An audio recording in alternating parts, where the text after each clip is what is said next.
तृतीय वर्ष संस्कृत के विद्यार्थियों के प्रश्न पत्र प्रथम, जिसका नाम वैदिक व लौकिक काव्य एवं गद्य से संबंधित विषय वस्तु का अध्ययन आज की इस कक्षा में किया जाएगा। विद्यार्थियों, आपके इस प्रश्न पत्र के अंतर्गत हम महाकवि भारवी विरचित किरातार्जुनीयम महाकाव्य के प्रथम सर्ग का अध्ययन कर रहे हैं। इसी अध्ययन क्रम में हमने पूर्व की कक्षा में यह पढ़ा था कि मंत्रियों और राजाओं के परस्पर अनुकूल रहने पर ही राजलक्ष्मी प्राप्त होती है।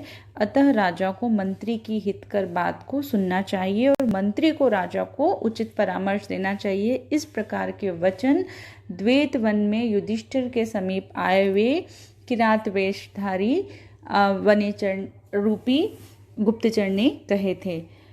इसी अनुक्रम में आगे हम देखते हैं कि गुप्तचर युधिष्ठिर से कहता है, निसर्ग दुर्बोधम अबोध विक्लवाः क्व भूपतीनां चरितं क्व जन्तवः तव अनुभावो अयं वेदी यन्मया निगूढ़तत्वं नैवृत्वं विदिशाम।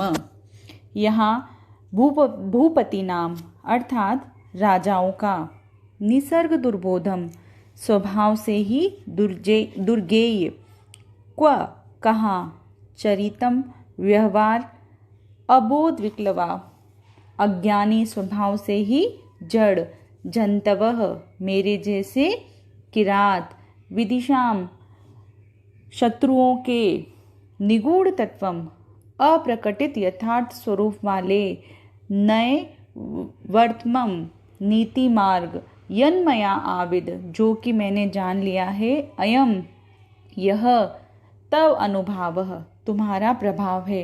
अर्थात यहाँ वनेचर युधिष्ठिर से कहता है कि कहाँ तो राजाओं का स्वभावतः दुर्विज्ञेय राजनीति संबंधी व्यवहार और कहाँ स्वभाव से ही जड़ मुझ जैसे पामर जन अर्थात किरात जन, दोनों में कदापि संगठन संभव नहीं है। तथापि शत्रुओं का अप्रकटित यथार्थ स्वरूप वाला राजनीति मार्ग जो मैंने जान लिया है, यह वस्तुतः आपका ही प्रभाव है, मेरा नहीं। यहाँ पर हम देखते हैं कि राजाओं का नीति मार्ग बड़ा कठिन बताया गया है। किरात कहता है कि मुझ जैसे पामरजन उसे नहीं जान सकते, फिर भी जो मैंने शत्रुओं के नीति मार्ग का पता लगा लिया है वह आपका ही प्रभाव है, मेरा बुद्धि कौशल नहीं है। यहाँ एक सेवक की स्वामी भक्ति प्रकट हो रही है, जो अपने द्वारा किए गए संपूर्ण कार्य का श्रेय अपने स्वामी को दे रहे हैं।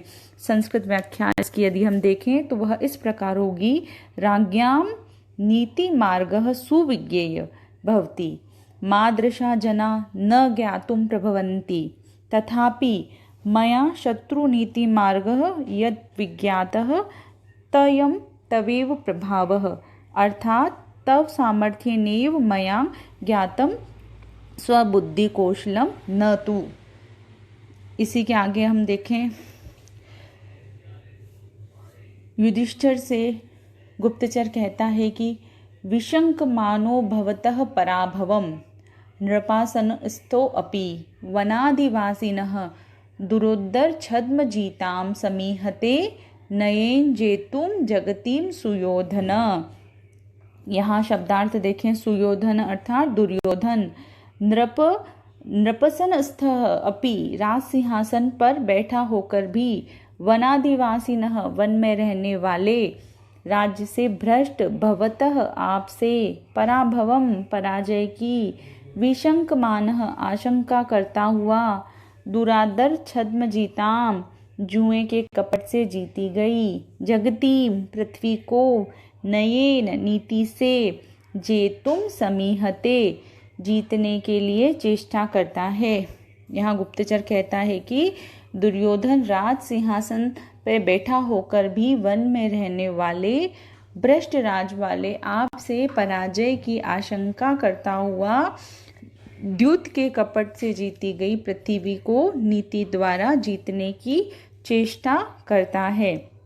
अर्थात राजारूढ़ होकर भी दुर्योधन आप वनवासी से पराजय की आशंका रखता है, उसके मन में भय है, अतएव वह जुए के छल से जीती गई पृथ्वी को अब नीति से अर्थात संधि विग्रह आदि राजनीति के मार्ग से प्राप्त करना चाहता है। संस्कृत व्याख्या। भ्रष्ट राज्यादपि भवतः राज्यरूढ़ो अपि सुयोधन पराभव आशंकया द्यूतकपटेन स्वायत्तीकृतां भूमिं विग्रह आदि राजनीत्या वशीकृतुं चेष्टते सेना कोशादि वर्धनाय प्रयजते। यहाँ हम देखें कि यहाँ पर काव्यलिंग अलंकार है जिसका लक्षण है हेतुर्वाक्य पदार्थत्वे काव्यलिंगम मुदारतम और वंशस्थ छंद है। आगे के पद्य में कहा गया है कि तथापि जिह्वय सह भवज्जिगीषया तनोति शुभ्रम गुण संपदा यशः समुन्नयन भूतम अनार्थ संगमा द्वरम विरोधो अपि समम महात्मभि।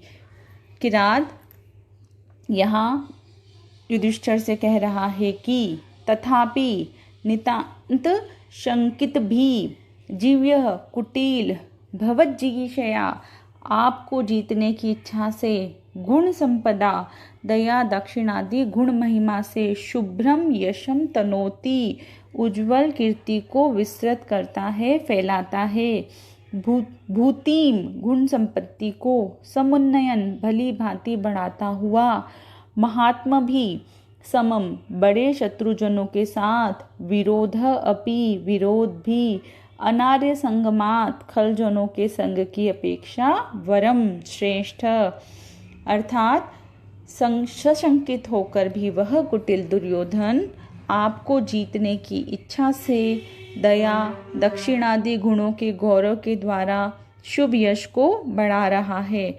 गुण संपत्ति को बढ़ाता हुआ साधुजनों के साथ विरोध भी खलजनों के संपर्क की अपेक्षा श्रेष्ठ होता है। यह प्रथम सर्ग का महत्वपूर्ण श्लोक है।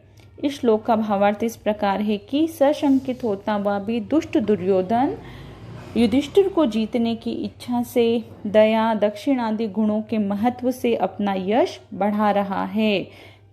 ऐश्वर्य को बढ़ाने वाला व्यक्ति साधु जनों से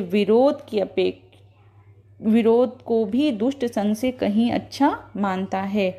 इस प्रकार यह महाकाव्य की एक प्रधान सूक्ति भी है। इस पद्य का संस्कृत सरलार्थ इस प्रकार होगा कि आत्मनो गुण गौरवम वर्धिष्णु सह कुटिलोपि दुर्योधनः गुणाश्रयेण स्वकीर्तिं विस्तारयति स्वकीयम् ऐश्वर्यादिकम् उत्कर्षम् आपदानय साधुजने सह विरोधः अपि दुष्ट संपर्क अपेक्षया श्रेष्ठम मन्यते। प्रस्तुत पद्य ने सामान्य का विशेष समर्थन किया गया है, अतः यहाँ अर्थांतर न्यास अलंकार है और यहाँ वंशस्थ छंद है। इस प्रकार यह महाकाव्य का अति महत्वपूर्ण श्लोक है। आगे की कक्षा में हम अन्य पद्यों का अध्ययन करेंगे।